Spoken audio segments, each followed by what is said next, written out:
Pakai kereta mewah punya semua orang kaya ke? Ini yang satu budak dia tanya Awang punya. Okey, kalau dia beli kereta yang new version baru punya, mesti orang kaya. Sebab apa? Sebab kalau dia beli satu Europe car 400-500 ribu, dia bukan ada ini kereta saja tau. Dia mesti ada yang komitmen lain. Example macam kilang lah, rumah lah, bini lah, family lah, kereta pertama dengan second punya. Ini mungkin yang dia punya kereta ketiga punya. So, dia ada banyak komitmen. Dia pergi buat loan kan. Okay, example dia beli satu kereta 400,000.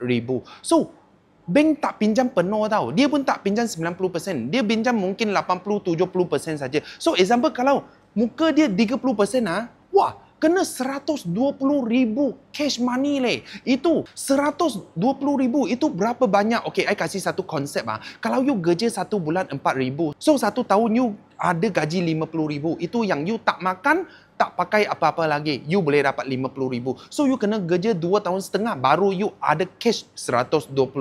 Tapi dia beli satu kereta saja, cash dia pun sudah bayar 120,000 So, you cakap dia kaya ke tak kaya? Dia bank memang banyak wang punya lah. Okay. So, tapi kalau you tengok, dia punya model macam lama sikit punya. Dia macam kereta terpakai. Okay, sekarang ada sangat berbaloi punya tau. You beli kereta baru 400,000. Tapi sekarang you beli kereta lama, mungkin dia diskaun 50%.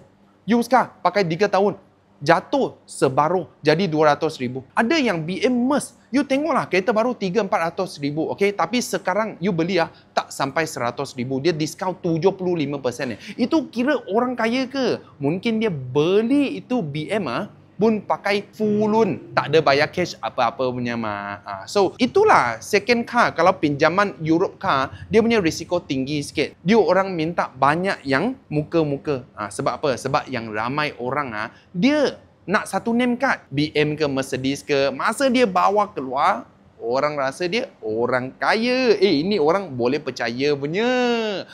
Tapi itu bukan betul-betul punya orang kaya lah. Itu mau muka saja. Orang kaya semua bawa BM pakai Merc ke? Follow Awang dapatkan info dan knowledge kereta.